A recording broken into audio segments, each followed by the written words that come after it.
Well, collaborative reasoning is an intervention. I can put it in terms of a modest goal. Let's improve classroom discussion, which tends to be lousy. It's lousy because the children are led by step by step by the teacher and have limited chance to take initiative. And they cannot plan out an elaborate idea. They have to be in a responsive mode. Teachers' questions tend to be narrow gauge, despite 20 years of trying to encourage teachers to ask higher order questions. And that's, it's still not well understood why they often don't, most don't. Many advised to try higher order questions have trouble doing so. But some part of the dynamic may be they're trying to lead children somewhere. And when you're trying to lead people, you need to ask a certain kind of question. Mm-hmm. But what if we stop trying to lead and let children take the initiative? So we've designed an intervention which has worked well, where the teacher asks one big question, an important one of human significance, one that will be interesting to children, one that they will know enough about to be able to discuss without immediately running up against the limits of their knowledge. Mm-hmm. So these may be, many are moral and practical dilemmas. I'll give you an example. A school has a painting contest. The best artist in the school carelessly leaves her painting out on the playground, and it's starting to rain. The next best artist, whose mother she has overheard talking with her aunt about how much she hopes so-and-so will win, sees the painting on the playground. In a few minutes, it'll be ruined. Should she sit silently, or should she tell the other girl that she's left her painting in the rain? Now, there are many balances here. You see, the mm-hmm. first girl was careless. Mm-hmm. So, serves her right. It serves her right. Mm-hmm. And if you don't have to do anything actively wrong, like tell a lie. Mm-hmm. You just have to wait a little bit. Mm-hmm. And then you may win the contest. So what should the girl do? The girl with the decision to make is called Kelly. Most groups of children, anywhere in the world, incidentally, really get into that question. And we'll have a long, intense discussion. Now, if they have discussions like that of many different moral and practical dilemmas, some public policy issues that are within reach of children, some little science puzzles that are within reach of children, we then find we've changed the children. Okay.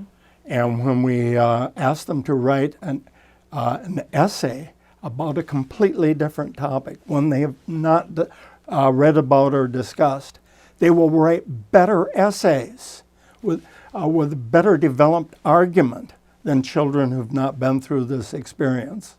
Okay, so you're doing controlled experiments then when you have these That's right. when you have these studies, and so mm-hmm. the students who are not getting the treatment are yes. not writing essays. That's fascinating. That mm-hmm. are nearly the same caliber that the students mm-hmm. who are getting these collaborative reasoning experiences. That's right. Okay, so how do we support teachers better in terms of that type?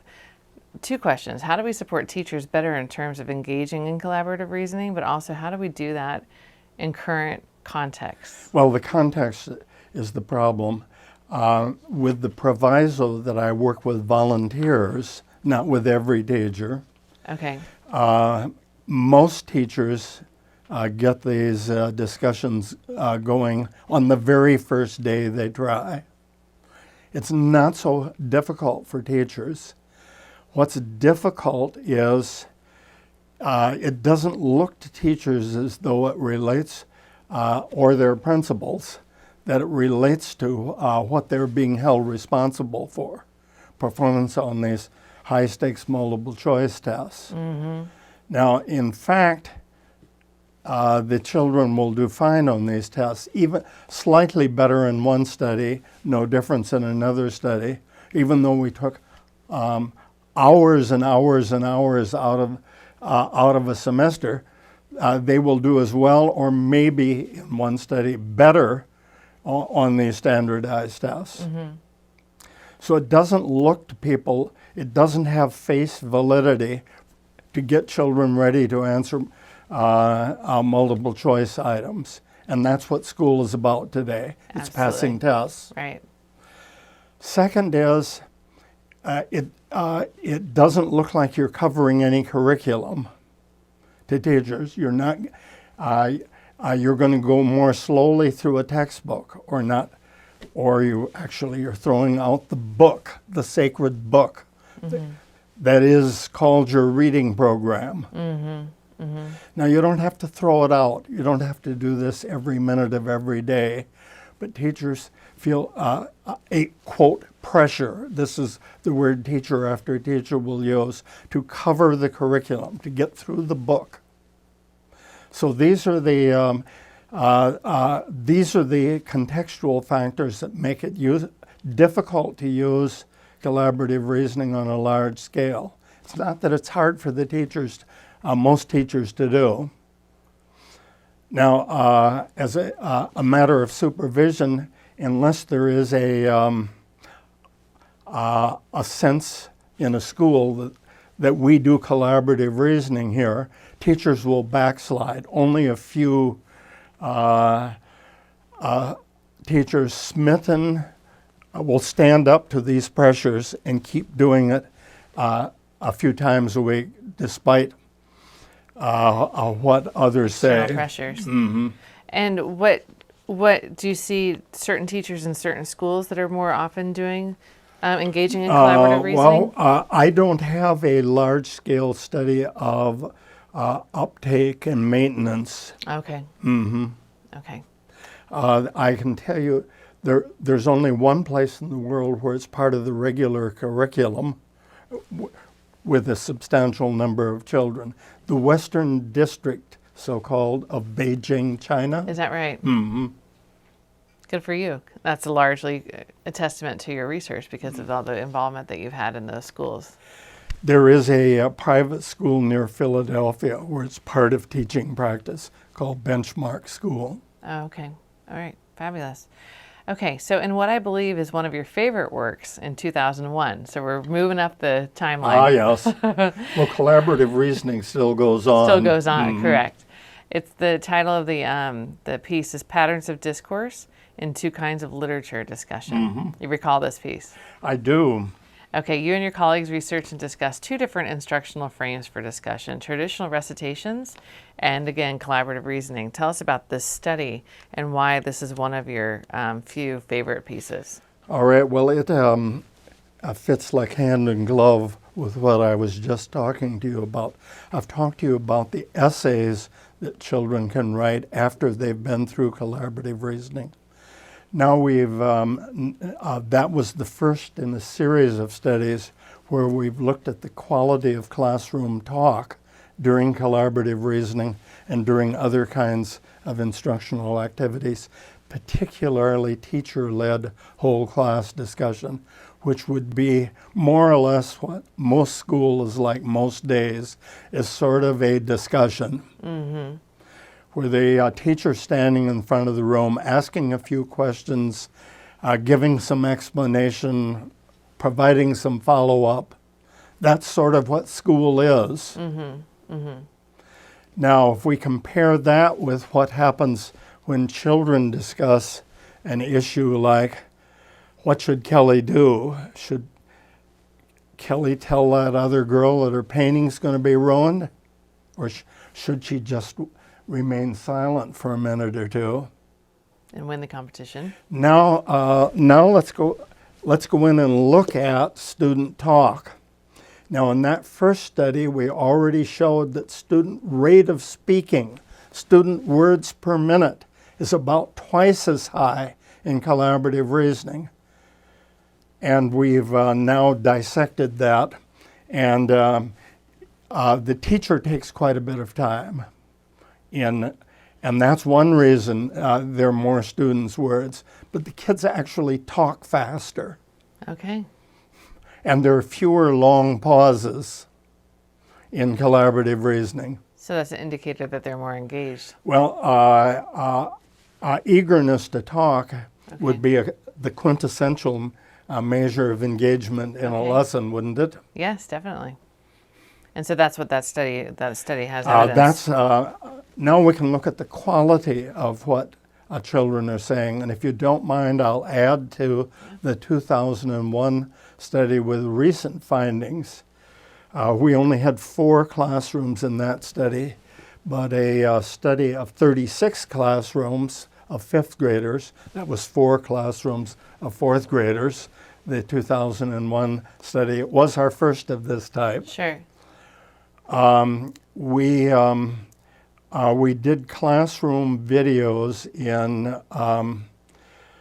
24 of the 36 classrooms over a 6-week period during an elaborate themed unit called the Wolf Management Unit, where the big question is, should a town be permitted to kill a pack of wolves that were alarming many of the citizens in the community?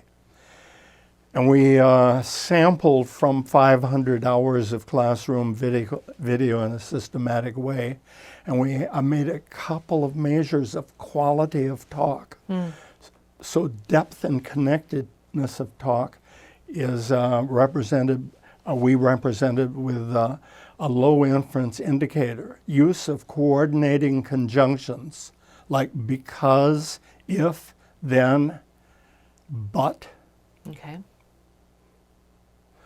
The rate of use of these conjunctions by students during collaborative reasoning over the Wolf unit as compared to direct instruction over the same unit. The rate of student use of these conjunctions is 4 times as high. The children are getting to connect ideas and reason. In the direct instruction classroom, it was the teacher rate that was noticeably higher. The teachers are doing the connecting and the reasoning. That's fascinating. So this is a side question, because as you know, we talked about this earlier. The American Educational Research Association this year, I think the theme was something about, research for impact in terms of K-12 practice. So do you feel like this type of research, which is profound and has such implications for K-12 and probably even higher education practice, quite frankly, do you feel like you translate your research to those audiences? I do, though I want to emphasize not all of the steps required for wide-scale implementation are there. I'm a guy 82 years old with I no longer have huge grants. I've got to concentrate on making sure we do these analyses right, so the evidence is crystal clear. Oh, sure. So what will it take? It'll take a lot more, and I regret that I can't do all of this myself, of spreading the word and educating policymakers. Policymakers, the chief state school officers, have not invited me to make a presentation. Well, I think there are many of us who have not been invited to the table on that. I wouldn't take that one personally. Okay, in another one of your favorite articles from the same year called The Snowball Phenomenon, Right. Spread of Ways of Talking and Ways of Thinking Across Groups of Children, you and colleagues examined the social influences on the reasoning and rhetorical strategies for 4th graders. So this is a study that you're talking about with these classrooms. Well, but yes, we're... actually, it was a different data set for the study of the 4 patterns of discourse and the snowball. Well, the snowball phenomenon is so cute.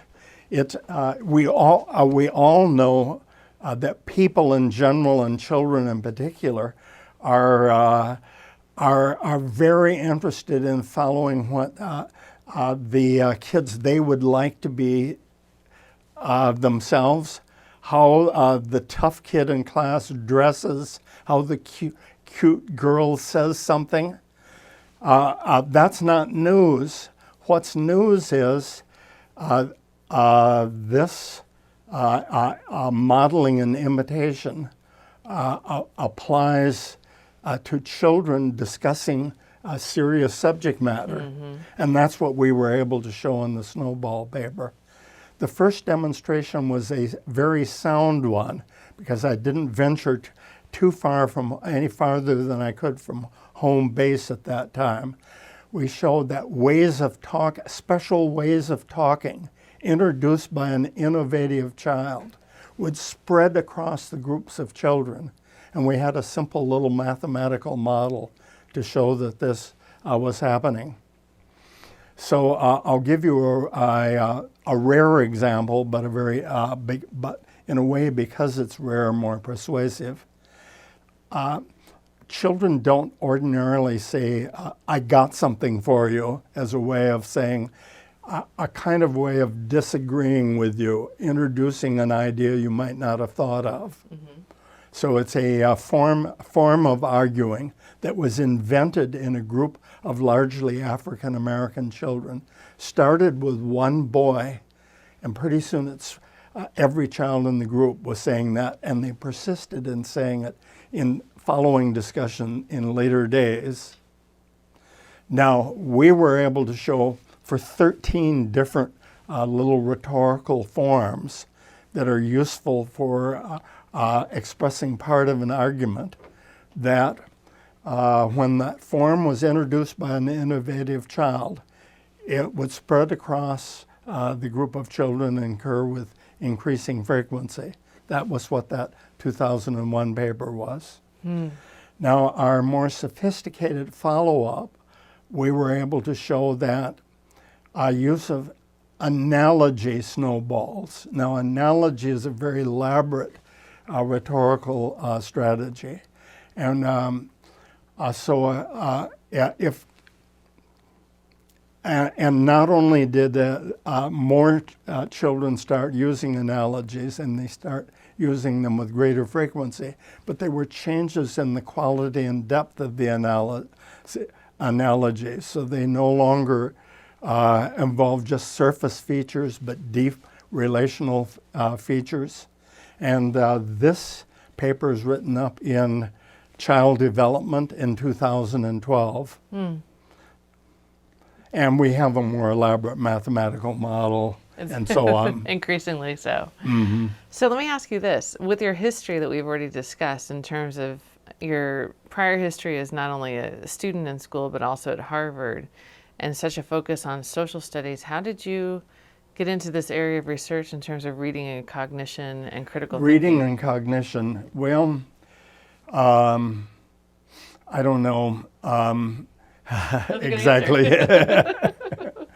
I have recently returned to social studies. Okay. In a rather recent issue of the American Educational Research Journal is our paper called Improving Children's Competence as Decision Makers. Oh, great. Okay, so there's a connection for sure, certainly there. And the connections to critical thinking. I mean, everybody's talking about critical thinking also with the Common Core standards and so forth, but it seems like this is just so highly relevant in terms of supporting that type of discourse in schools and types of thinking that hopefully things are still to come, especially with the releasing a little bit of the high stakes testing accountability post Yes. Every Student Succeeds Act.